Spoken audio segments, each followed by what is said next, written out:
Ուկրաինան որևէ տարբերակ չունի հանձնվելու եւ չանելու ինչ անում է եւ Եվրոպան չունի ոչ մի շանս չօգնելու բայց պատերազմ ինքն է վարում այն ռուսների ասածը չի որ ՆԱՏՕ-ն իր դեմ դրանք օգնողներն հիմա ինչ անում ի վերջո կարողացան այն պոտենցիալը ստեղծել հատկապես նոր տեխնոլոգիաների ոլորտում եւ մեր գեներալիտետը շատ բան ունի սովորելու որ իրենք պատերազմը տեղափոխեցին Ռուսաստանի տարածք ինչ են անում դրանով այդ Բարբերիս եւ այլն ուրեմն նախ դրանով իրենք ժողովրդին հասանելի են դարձնում որ մահը դուրդ է եկել որը դուք եք սկսել որտեղ նրանք չէին հաղորդում չէ երկրորդը Ռուսաստանին զրկում են դարավոր ստրատեգիական առավելությունից տարածքի առավելությունից եթե Տյումեն են խփում էլ հարցը փակվեց էլ Տիգունքը որս է Ռուսաստանը հաղթել է տարածքով նահանջում է Արնակամանում հետո հարցակվում զորով եւ այլն հաղթում է այդ բոլորը այլևս չկան այն է ինչ որ ես ժամանակին ասում էի դա կարող եմ ասել եւ կիրառում են երկու սկզբունք սա բժեզինսկու կոնցեպցիան է ինչ ուկրաինացի կանում են այսինքն լավ են յուրացրել ստրատեգիական միտքը որը առաջինը դա եւ երկրորդը անզիջում պրևենտիվ պատերազմ լավ ինչու վերջին շաբաթներին այսպես թեժացավ որովհետեւ Ուկրաինան հասկանում է որ ինքը շատ է արյուն տալիս այդ մի քանի տարի շարունակ չէր հասկանում չուներ ուժը չէ ուժը չուներ կուտակել են եւ հիմա ուզում են Ռուսաստանին պարտադրել խաղաղություն պարտադրելու են եւ առանց թիզ հող թողելու ինչով եք վստահ որ պարտադրելու է որովհետեւ տեսեք Սևծովում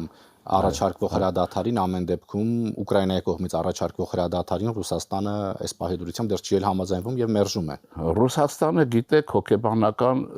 ճգնաժամի մեջ է ինքը հարցակվել է 3 օրում հաղթելու համար խոստացել է 3 տարի տարավ 30 տարի նա պիտի այդ տեսքը պահի եւ այստեղ մի խնդիր կա Կրեմլի վերնախավի համար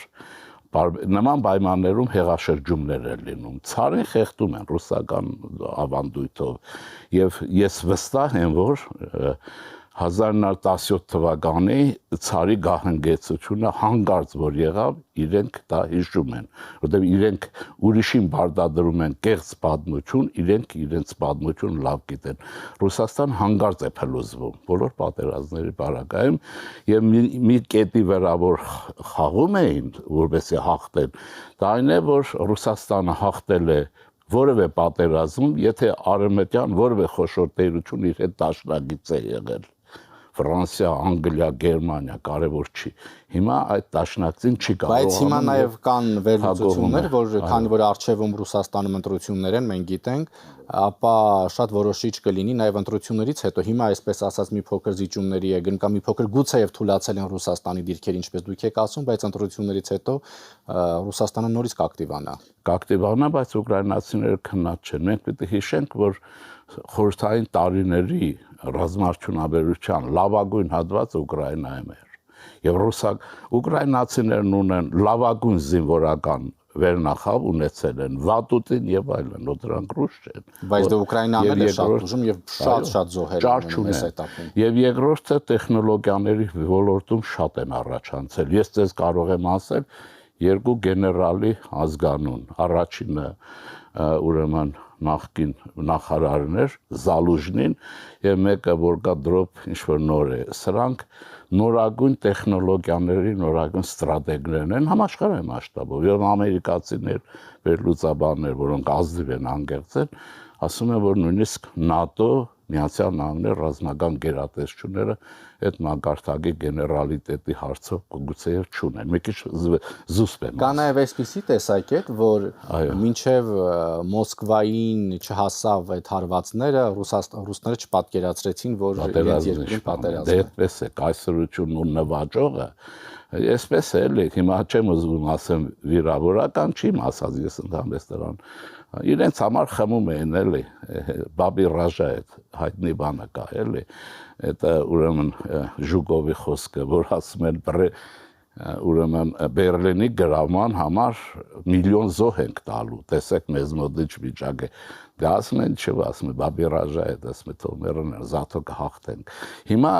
մի տարբերություն կա այդ ժամանակների պատերազմը որակական է, թվային է, տեխնոլոգիական է եւ Ուկրաինան հաղթելու է, բայց Ուկրաինան տարբերակ չունի, լեհերներ չունեն չհաղթելու։ Պատերազմը դրա համար սուր է եւ այլն, իսկ Ռուսաստան տնտեսապես պոտենցիալ չունի, տեխնոլոգիական։ Տեսեք, պարոն Շիրինյան, այս этаպում մենք գիտենք, որ Ռուսաստանը նաև ինչպես դուք եք ասում, տնտեսական խնդիրներ ունի։ Շատ։ Բայց դրան զուգահեռ շարունակվում են, այսպես ասած, պատժամիջոցները հայկական ապրանքների նկատմամբ։ Կատնամթերք, ոգելից խմիչքներ, ձկնամթերք եւ այդպես շարունակ, միրգ, բանջարեղեն։ Մենք շատ հաճախ կարդում ենք հոդվածներ, որ անգամ Մոսկվայում կանաչեղենի խնդիր կա։ Այս этаպում խնդիրը ո՞րն է, որ երբ այդ խնդիրը կա, երբ այդ բացը կա, այդ պակասը կա ապրանքների, շարունակում են պատժամիջոցները հայկական ապրանքների նկատմամբ հրաժարվում են տարբեր պատճառաբանություններով ընդունել դրանք։ Մերը իրենց համեմատ աշխարհայացքային է տարբերությունը։ Մենք միշտ մտածում ենք մեր ժողովուրդը լավ է ապրում, թե վատ է ապրում։ Ռուսաստանի համար նման հարց չկա։ Կազյոննի պետությունը հիմա վատ են ապրում, զատո հաղթում են։ Տարբերությունը շատ մեծ է։ Դրա համար այդ ներկրումները, շրջափակումը չթողելը եւ այլն իրենց համար մեծ խնդիր չի, բայց միտեղ կա որ ճգնաժամը հասուն կլինի եւ այդտեղ երկրորդ կարծեմ 3 էր Facebook-ում էր տեղեկատվությունը, որ մտածում են արդեն հայկական ապրանքների ուրեմն նորից թողելը ինչի ձև են գտնում որ հիմա ավելի լավ կլինի բան ինչ երբ որ դուք ունեք ալտերնատիվ այլընտրանք իսկ Եվրոպա մեզ համար բացեց դռները Միացյալ Նահանգների բարյացակամությունը կա պատժամիջոցի իմաստը կորում է հակառակը մեր համար դա վերածվում է ժամանակավոր դժվարության որովհետև մենք մեր բնավորությամբ մինչև այդ պատժամիջոցների տնտեսության մաս հարցը չբերեցին, մարդիկ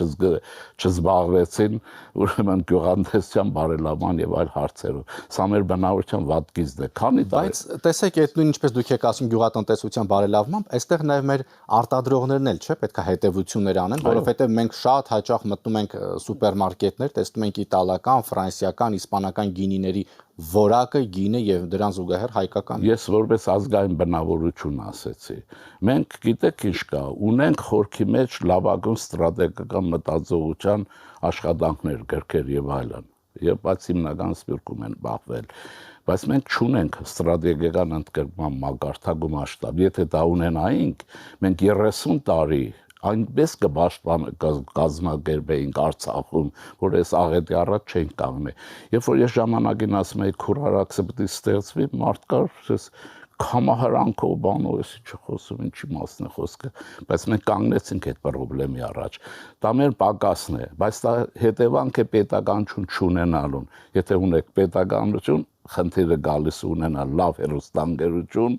լավ ստրատեգիական միտք եւ այլն, այս պետք է մենք լրացնենք։ Ռուսաստանի ակնկալիքները Հայաստանից ինչու է Մոսկվան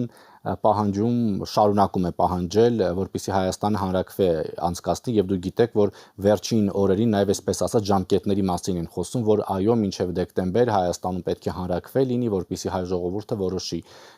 Եվրամիություն թե մնալ ԵԱՏՄ-ում։ Դա նայեցեք, ռուսների համար անակնկալ է Հայաստանի ժողովրդի անկախության պահանջը։ Էլ չեմ ասում իշխանություն, որ անկախության կուրս վարի։ Սա իրենց համար հասկանալի չի, վրացու համար հասկանալի է իրենց, Թուրքի համար հասկանալի է, բայց որովհետև հայ քաղաքագիտական միտքը ժամանակին ինչ-որ չափով կերել են խայծը, որ եթե մենք չլինենք եւ այլն, բայց իրենք երբ եղել են, մենք էլի գենոցիդի ենք ենթարկվել, երբ կային Արցախելի է դադարվել իրենց շնորհիվ եւ այլն։ Եվ հայ քաղաքագիտական միտքը եւ քաղաքական ղեկավարությունը ռազմական մի խումբ, որոնց ճանաչում ենք, այս մարդիկ հաղթարեցին այդ խնդրը եւ վերադարձան մեր ավանդական պետականաշինական մոտեցումներին, հարցը բան եղավ։ Հիմա իրենք չեն հասկանում, երկրորդը, եթե Հայաստանը պոկվում է, այսպես ասենք, բայց պոկվել է, շացրել է։ Խնդիրը անվտանգ անցնելու մասին է, օրինակ կծառայեն ուրիշների համար, ուրիշներ եւ այլն։ Երկրորդ կա նաեւ ռուսական նախանձը հայության հանդեպ։ Ասել եմ, կրկնում եմ, ռուսները վերնախավը միշտ արհամարել անկախ չափից ու ձևից ցանկացած հայի։ իրենց համար Լորիս Մելիքովն անգամ, որը տվեց սահմանադրություն Ռուսաստանին, տվեց զարգացում, կայունություն, SR-ների տերորը կանգնեցրեց, էլի արմյաշկա էր մնում, էլի մնալու է։ Հայերը չունենան, վրացիների հանդեպ վերաբերմունք տարբեր է, ինչի է դա ուրիշ հարց, ուզում եմ ասել, հիմա իրենց համար էս ինչ է, տեսան չեն կարողանում, ինչ են անում, մենք սա պիտի հասկանանք, մնացած կարևոր չի։ Լավ, ժամկետներ, այսպես ասած, ժամկետների մասին են շատ հստակ խոսում, մինչև դեկտեմբեր, պետք է լինի հանրակրվե, իրենք են առաջարկում։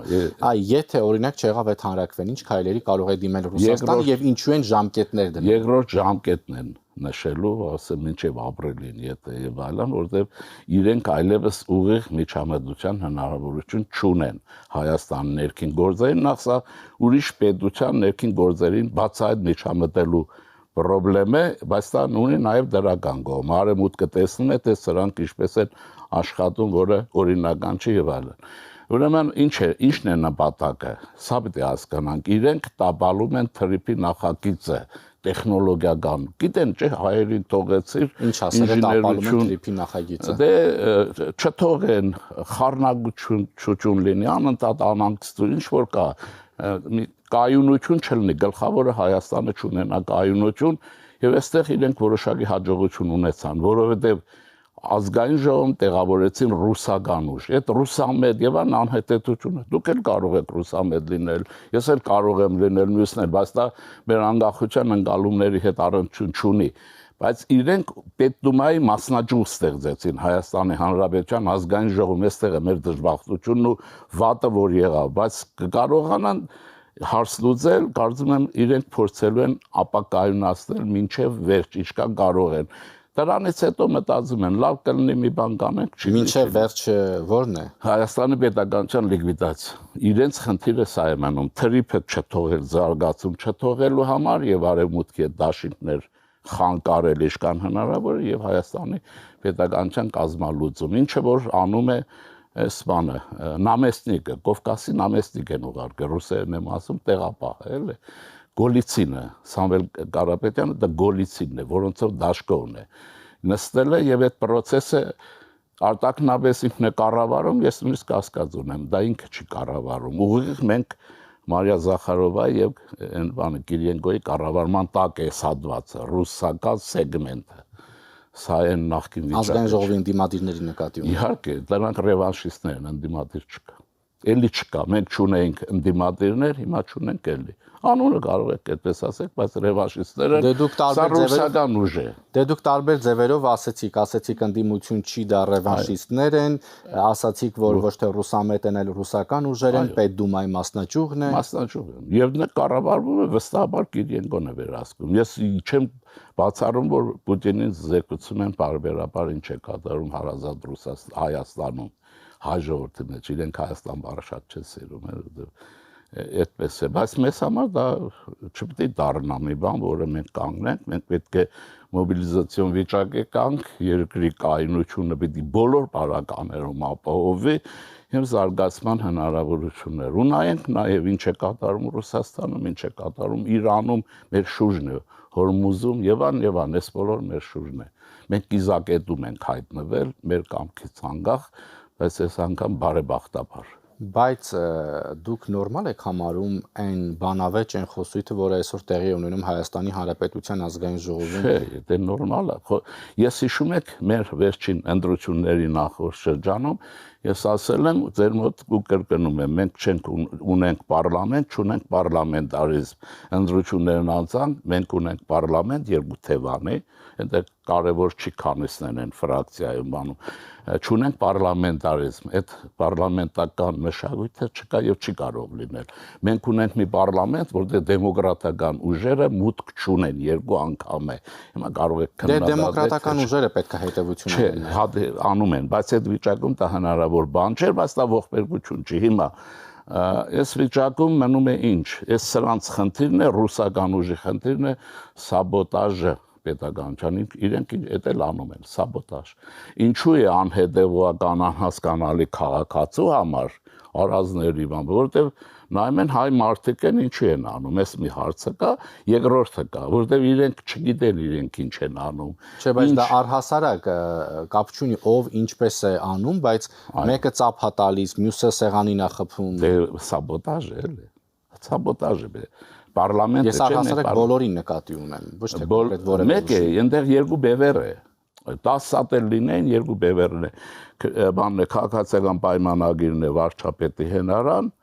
եւ խնդիր իրենց վարչապետությունն է։ Երկրորդը մնացածներն են մի ծափարողների նույն խումբն է։ Մեկը, այսպես ասենք, մայրաքաղաքային իմպերիական, դա նամեսնիկինն է, տեղապահինը եւ եսը գավառական, որ այս քաղաքականությամբ, բայց այդ երկու բևերը երկուս են, չէ՞, մենք ունենք բևերանի խորհրդարան հիմա, այսպես է, այնպես որ այստեղ մի բան եմ ուզում զգուշացնել, մեր ժողովրդին եմ ուզում ասել, որ մենք հաղթելու ենք, չեմ կասկածում, դուրս ենք գալու, որ մենք ուզում ենք, որ կոնֆլիկտային ձևով շատ դուրս չկանք, էտել է։ Եթե այս սանկցիաները չլինեին, մենք չէինք էլ անտանալու այդ ոչ գյուղանդեսություններ զարգանալու ոչ բան եւ բան։ Հիմա բայց սրանք եղած բաներ են տակտիկական հաշվենք, բայց մի վտանգ կա։ Ժողովուրդը հանգարց այս վիճակում վարչապետի որպես ինստիտուտի, հիմա անձը տնենք կողքի, վարչապետի հենարան որպես ժողովուրդը հանգարց չտատանվի։ Եթե տատանվեց կարողացան ժողովրդի մեջ հուզումներ առաջացնել այս դժվարություններով ուղղել վարչապետի դեմ, այն ժամանակ ռուսները կունենան հաջողություն։ Եվ քանի որ դուք հետևում եք խորհրդարանի աշխատանքին եւ տեսնում եք ինչ է կատարվում, այս этаպում գուցե ավելի շփումները շատ եղան եւ ավելի լավ հետևություններ արեցիք, ինչու ինչպես դուք եք ասում, ձեր ձևակերպամբ ժողովրդավարական դեմոկրատական ուժերը չկարողացան համախմբվել եւ մտնել խորհրդարան, հետևություններ արել եք։ Արել ենք, բայց դա հետևությունը մենք չպետք է անենք, ժողովուրդը պետք է անի, որովհետեւ մենք ձեր բաց թողումներն է, որ դուք եթե դուք չեք համախմբվում, ես ինչ անեմ կամ մյուսն ինչ։ Դա խնդիր չի, եթե մենք հիշում ենք 3%-ը, որովհետեւ այդ համախմբվելը միշտ հնարավոր է։ 3%-ը ձեզ հիասթափում է։ 3% չի հիասթափել, բան է ասում, որ դա ընտրության արդյունքի հետ կապ չունեցող բան է, որովհետեւ սխալի մեջ էլ է հնարավոր 3% հավաքել 3-4 ուժով։ Ես չեմ արդարացնում։ Հասարակությունը Եվ այս հետևություն պիտի անել ինչու 3%։ Ես դա ասեմ, որ այդ հետևությունը պիտի անի հիմնական քաշող ուժը, ոչ թե մենք, երկրորդը, նաև հայ հանրությունը։ Մենք երբեք լինենք ես, դուք, մյուս ով որ լինի, Սամվել Կարապետյանի գումարները չենք կարող բաժանել եւ չենք բաժանելու։ Այս հարցեր կան, որ չի լինելու։ Հիմա բոլորը այդ գումարով չեն գնացել։ Դե բոլորը չեն, բայց հիմնականում ինչի հայրենիքի համար են գնացել։ Բենզոկալոնկայի աշխատող բաշխյուր գնացել իրենց համար եւ այլն։ Հիմա դա անցած բան է։ Իսկ նրանք ովքեր ընտրել են ձեզ կամ ընտրել են մյուս արևմտամետ ուժերին կամ ինչպես դուք եք ասում ժողովրդավարական ուժերին, իրենք հանուն հայրենիքի համար են։ Չէ, նրանք գնացել են Նիկոլ Փաշինյանի կողքը։ Ինձ այդպես ասեմ։ Չէ, նրանք ովքեր հենց հստակ ձեզ են ընտրել հանուն հայրենիքի են ընտրել։ Չէ, մեր բարակայում քրիստոնեական ժողովրդավարության արժեքների համար են ցույց տվել, ամեն մեկ իրենը կասի, բայց մեր ընդրազանգվածը մեծ հաշվով 3-ին գնացել է վարչապետի կողքն է կանգնել, որի մասին ես ասել էի։ Այնպես որ հիմա հետևությունը անշուշտ պետք է արվի, բայց հետևություն պետք է արվի նաև շատերի կողմից, որ երկիրը չի կարելի բևեռացնել, մեծ բազմակուսակցական խորհրդարան է պետք։ Շնորհակալություն։ Հիշեցնեմ իմ հյուրը քրիստոնյա ժողովրդավարական կուսակցության նախագահ Լևոն Շիրինյանն էր, շնորհակալություն ուշադրության համար, հաջողություն։